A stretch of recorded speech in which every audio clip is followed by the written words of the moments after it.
This man may well be reviewing your next work. I was going to say, give us a good review, Barry. Don't forget, I'll make it worth your while. Ah, that's what I was going to ask. But not like that. Not like that. Yes, thinks a man who spends a lot of his time in drag. Anyway, listen, may I ask you about your feelings on Not my spare time, Michael, not my spare time. No, your work. My professional, yes. Quite. Life.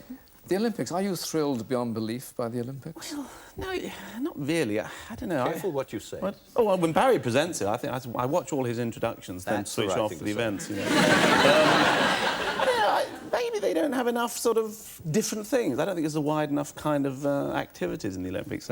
We once did in a Python show that we did for Germany.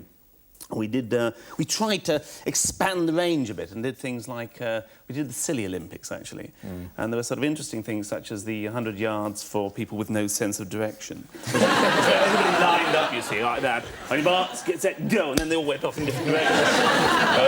And then there was the 200 metres for people who couldn't swim.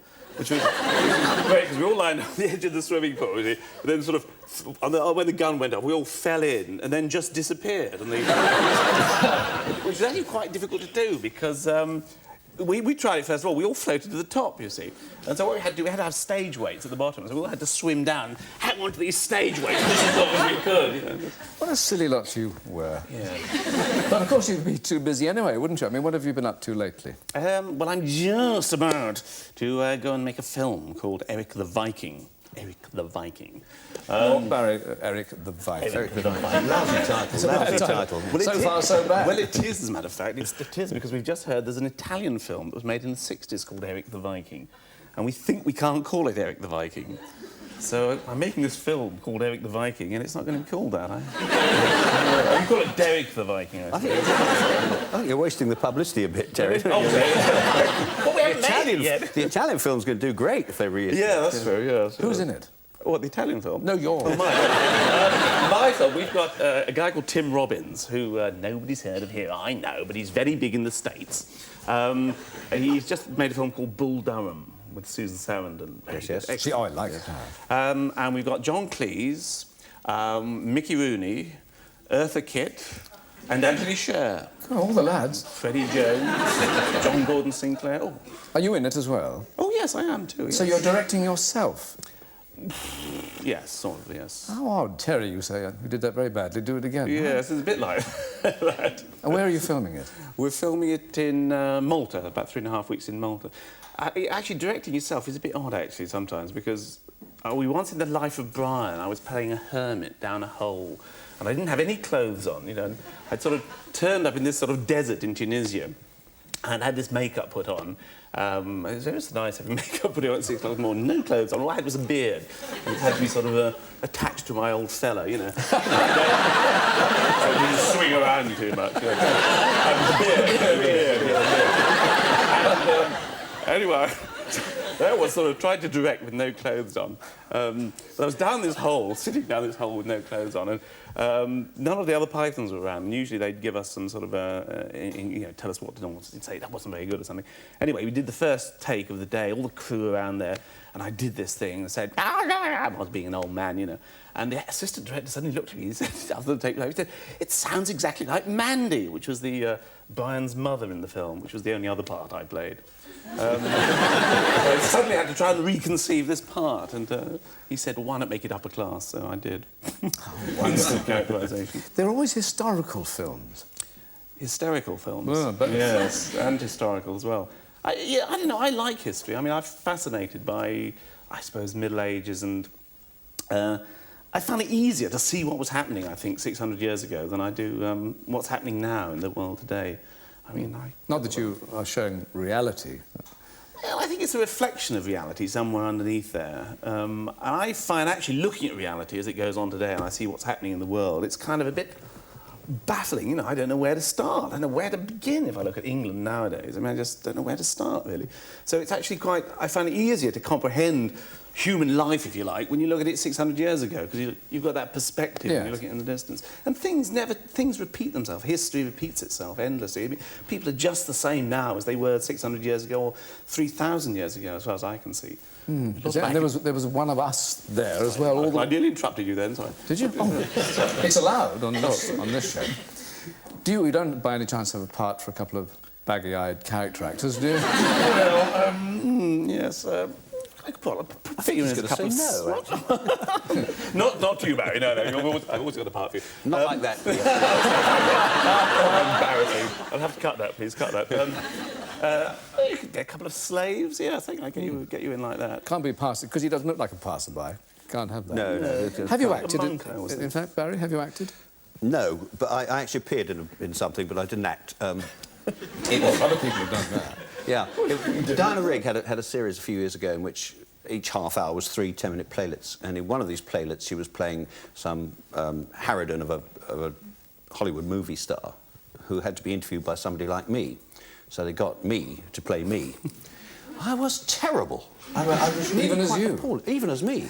Yeah. Yes. I was worse as me than I usually am, you know. I can't act. I know perfectly well I cannot act at all. It's interesting... I always... when I'm acting, as if I'm in drag, I'm always my mum. It's absolutely uncanny. Does your mum know that? Yes, no. No, there's Barry, son of a film director, and Barry does not wish to direct, as far as I know. And how, then, were you plucked from the team to direct? It was just inertial on everybody else's part. Nobody else was interested. They didn't want to do it. So when we were doing the Python shows, I tended to sort of go along and look at the locations and sit in on the editing and everything. And everybody else thought it was a sort of a chore that, you know, for some reason I was willing to do. And so nobody else volunteered. I'm interested that you've employed John Cleese, because I thought, after the outrageous accusations he made about you lately, that you wouldn't wish to see him again. What was that? Yeah. Well, he said, he was asked somewhere, what's the rest of the old Python team doing? And he said they were all dead, except you, and none of your bodily parts were functioning anymore. Well, you can tell Mr. Cleese that all my bodily functions are working now, apart from one. One? I'm not going to tell him what it is. I think Barry's beginning to know. Now, there were some revelations in the Sun newspaper, 20 things you never knew about the Monty Python team. Did you know any of those 20 things? Well, it was extraordinary, yes. I got the Sun. I don't normally get the Sun, but somebody thrust this in front of me. And it had all sorts of details about my private life that I'd never known before. I mean, for example, it said I had a daughter called Samantha, which is not true. And it said that I drove a Citroen car, which I don't. I drive a Renault. And that I'd spent 3 years at the Royal College of Art painting 10-foot red stripes on a piece of canvas. And then it's quoted me and it said, I don't know why I did it, said Terry, it was a complete waste of time.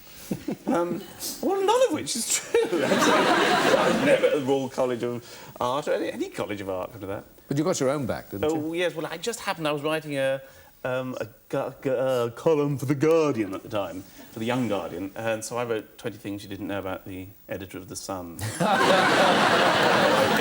The editor of The Sun wears his pyjama trousers over his head, and his 12 daughters all called Spot. Oh, that is true, as it happens. Extraordinary. Oh, is it really? I have been reading your fairy story book to my children for some time, and they love them. Beautiful illustrations as well. Michael Foreman, yeah. And they're funny and they're scary. But now comes, what, Curse of the Vampire Socks. Sounds gruesome. There it is. Good heavens. By chance, I was here. Yes, Curse of the Vampire Socks, yes. Well, is it a horror book? No, it's a book of doggerel, actually. It's sort of verses and things like that. Somebody at Penguin Puffin Book said, why don't you do some verse and things for children? So I suddenly thought I'd always wanted to do poetry. I mean, I have to confess, ever since about 7, I was a poet, really. And I think the first thing I ever wrote was called, from my own experience it was, at age 7, I think I wrote Prairie Fires, was the first poem I ever wrote. And it went on like that, sort of usually pretty depressing things. So anyway, then I gave up when I was about 17 because nobody ever read them. Well, don't quote Prairie Fires, but read a bit of that one. The name of Frank Carew McGraw was notorious in the West, not as the fastest on the draw, but because he only wore a vest. Yes, just a vest and nothing more. Through the wild and woolly West, they knew the name of Frank McGraw, because he only wore a vest. Oh, his nether parts swung wild and free as he sat. He wore a vest and nothing else, oh, except a cowboy hat. Yes, naked from the waist he rode. He did not give 2 hoots, Frank McGraw in hat and vest. Oh, and a pair of boots. But nothing else. No, not a stitch, as through the cactus he rode on his horse, although, of course, he did protect his knee with leather leggings. But that's all. No wonder that his name was infamous throughout the West and spoken of with shame. Actually, he did wear pants on Sunday, and it's true he also wore them other days, and sometimes he wore two. Often in an overcoat.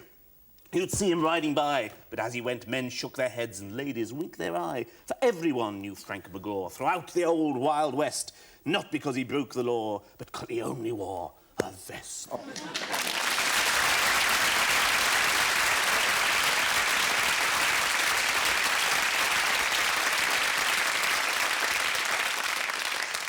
Interesting technique there, the climax at the beginning. Yes, that's what I did tail away rather, isn't it? I swallowed my voice a bit, though. Did your own father invent stories? No, he didn't really.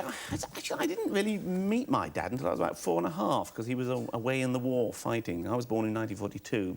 I actually remember going to meet him at the station in Colwyn Bay and sort of going up the steps of Colwyn Bay Station and seeing this sort of people coming off the train, and then my mother getting a bit worried, you know, and then suddenly there's this man at the end of the platform with a kit bag and a, you know, Air Force uniform. And looking heroic. well, not really. He had a little moustache, like that very prickly moustache that I didn't like. What about Hitler, then? Mm-hmm. He did a bit. As a matter of fact, he did. It was sad, really. I just learned to whistle the day before, you know, and I was so excited, you know, and I can whistle. That's the first thing I wanted to tell him, you know. Couldn't do it. Were you a jokey child? I suppose I must have been, actually. I can remember my first joke, actually, Michael, which was before my dad came home, so it must have been when I was 2 or 3 or something. I think I couldn't talk, as far as I remember, but it was, we were all sitting around the tea table in Colwyn Bay, and my grandmother said, would I like some more custard? You know, it was the kind of thing we ate in those days, you know, nothing else, just custard. And I thought as a joke, I'd pass my mat up, you see what happened. And of course, my grandmother sort of takes the mat and pours the custard over it. You know. I was sort of thrilled with this. You know. And of course, instead of everybody laughing, they all said, what did you do that for, you stupid boy? Kicked round the ear hole. So I gave up jokes, I think, after that. It's amazing how you rediscovered it, isn't it, really? Now, Barry, you're married to a writer, aren't you? And she specialises in historical novels. Got one coming out next month. I didn't know that, so that's... No, he didn't. He didn't know that. It's called Curse of the Vampire Socks? No, it's not. No, that's the other one. Yes. It's called The Daughter of Lear, L-I-R. Oh, right. Now, you, Terry, of course, are married to a biochemist. Yes, she's she's a botanist, really. Alison's a botanist. Is that She's a easier doctor, to understand? Do you have... Well, I don't. I mean, Alison sometimes tries to tell me. She works as a research scientist in Imperial College, and she works in photosynthesis, which means she sort of finds out how plants and leaves turn the sun's light into actual energy that makes them grow, you know, because we can't do it, you know. I keep lying out in the sun and it doesn't make me grow at all. Well, not now, anyway. Shit, very fine. You know, I try to understand. Sometimes she tells me what she's been doing, and we actually always end up fighting because I can't understand it, you know. And so we sort of agreed not to sort of discuss what we do anymore. So I don't tell her what she does and what I do. And Does she know what you do? well, I think she thinks I sell ladies' underwear. But wait till the film comes out. She's seen you in drag, of course, quite often. No, I don't think she watches too much. You know, she's busy watching the plants grow, you know.